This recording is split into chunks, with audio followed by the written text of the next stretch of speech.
কবেকার ঘোর বরিশনে গোপনে গোপনে এলি কে ছায়া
কবেকার ঘোর বরিশনে গোপনে গোপনে এলি কে ছায়া ঘনাইছে বনে বনে গগনে গগনে ডাকে দেয়া ছায়া ঘনাইছে।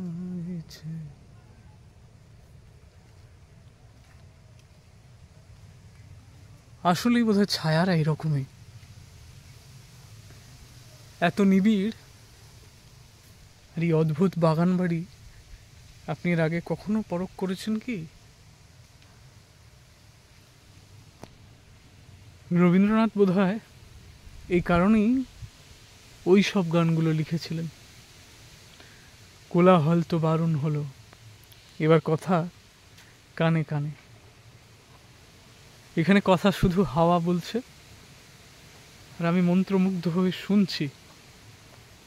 তাই মনে হলো এখানে হয়তো কথা বলা বারণ, সেজন্যই। এত সুন্দর পরিবেশ, এত মুগ্ধ করা পরিবেশ আর কোথায় পাই বলুন তো? মুখ ফেরানো যায় না, কোনোভাবেই না। পূরবে নিশীথ একদা নিদ্রাহীন রাতে। এই গাছগুলো দিয়ে আমরা অদ্ভুত একটা ফুল বানাতাম। দেখুন, হাতে করে এরকম টানলেই একটা সুন্দর ফুল হয়ে যায়, পাপড়িগুলো ঝরে পড়ে আবার। বলুন, এই মেঠো পথ, এই মাটির দেওয়াল, দেখুন এখানে কোনো ঘর বাড়ি নেই, অথচ এটা কি মোটা মাটির দেওয়াল, যেন চাঙড় তৈরি করেছে। দেখুন হাত বাড়ালেই সুন্দর একটা মোটা মাটির পুরু একটা অবয়ব, অদ্ভুত সুন্দর। আসলে আমি এইসব দেখাবো বলেই তো এই চ্যানেলটা তৈরি করেছি। কেঁচুর ঘর বাড়ি এমন দেখতে হয়। কিছু অদ্ভুত পাখি দেখলাম, তার মধ্যে ছেলেবেলার হলদে গুটি পাখি, সেটা ক্যামেরায় ধরে দেখানোটা খুব কষ্টসাধ্য ছিল আমার জন্য। আর এই যে নিবিড় ঘন বন, এই যে নিবিড়তা, কিছুদিন বাদে হয়তো এখানে বড় বড় বাড়ি উঠবে, মানুষের অত্যাচার যেভাবে বাড়ছে এটা খুব সত্যি কথা। বাস জমির কারণে এই যে একচ্ছত্র জায়গা লুকিয়ে আছে, বন জঙ্গল গাছপালা নিবিড়তা, এই যে আমি হাঁটছি এখন এই সমস্ত ঘাসপালা মারিয়ে, একটা অদ্ভুত শান্তি। আর এসব দেখবো বলেই আমি মাঝে মাঝে পালিয়ে আসি শহর ছেড়ে। আর একটা জিনিস দেখাই, এই যে ডুমুর,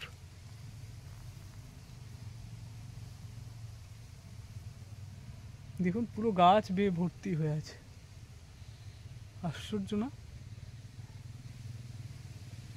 এগুলো ডুমুর।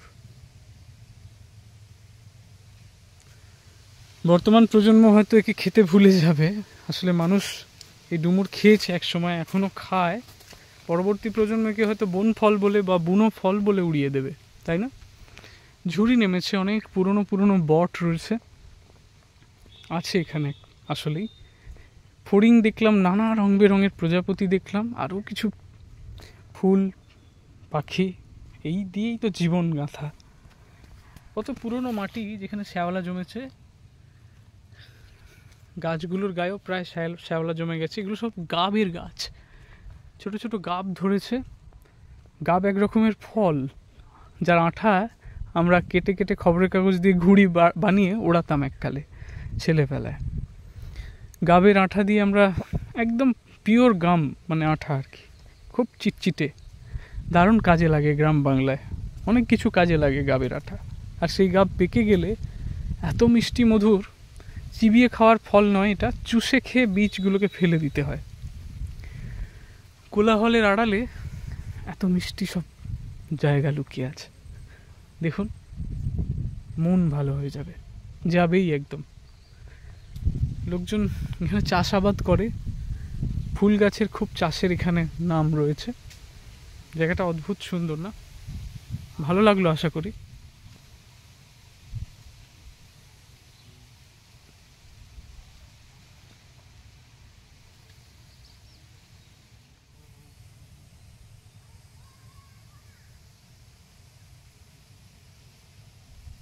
পূরবে নিশীথ হীন রাতে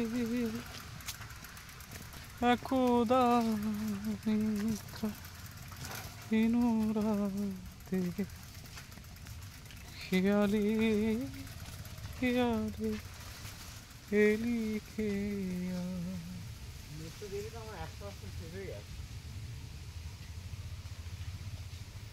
আমরা জঙ্গলের মধ্যে হারিয়ে যাচ্ছি। দেখুন রাস্তা তো নয়, জঙ্গল, তার মধ্যে এই অদ্ভুত সব ফল। হ্যাঁ,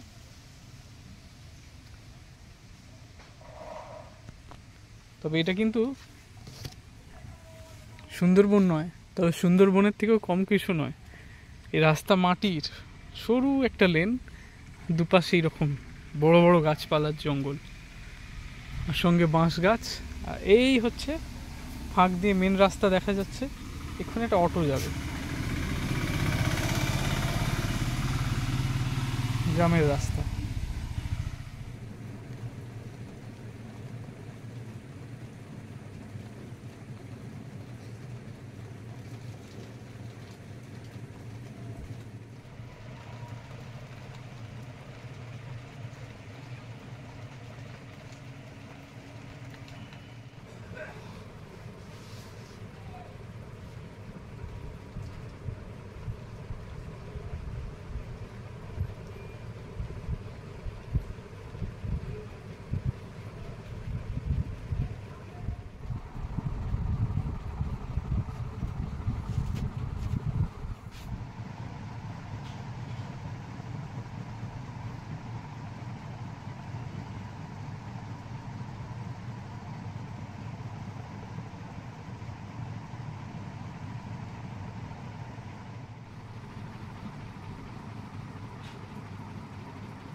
পুরনো ঘর কুড়োনো জঞ্জাল,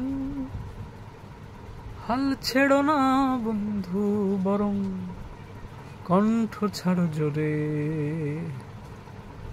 দেখা হবে তোমায় আমায় অন্য গানের ভোরে।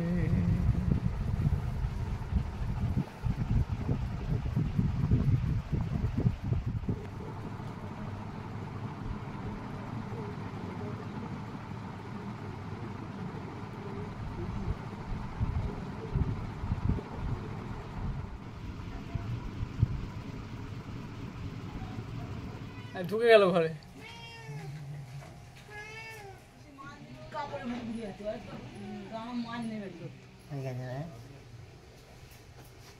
বর্ষাকাল কেটে গেলে এখন নিয়ে আসি। বর্ষাকাল তুমি ঠিক আছো তো? এখন আনতে হবে। তুমি ঠিক আছো? আমি ঠিক আছি। তুমি ঠিক থাকলেই হলো, আর কিছু লাগে। পিঁপড়ে পিঁপড়ে পিঁপড়ে পিঁপড়ে গায়ে বেরিয়ে পালিয়ে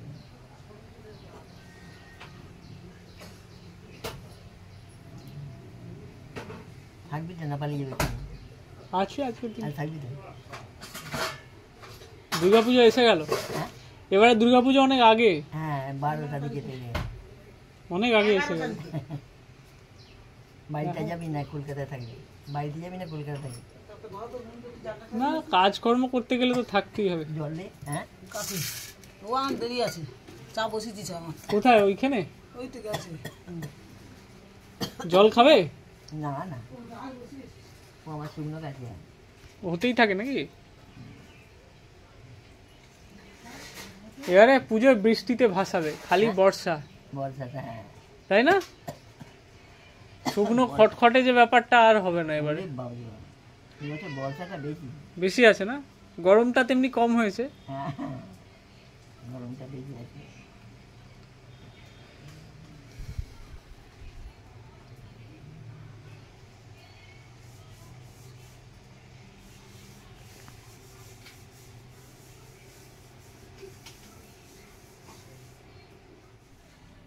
তুই কি চিনতে পারছিস আমাকে?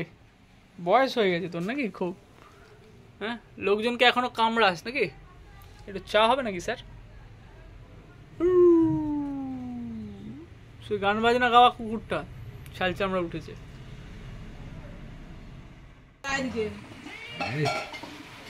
বিশটা বিশটা জোরে হা।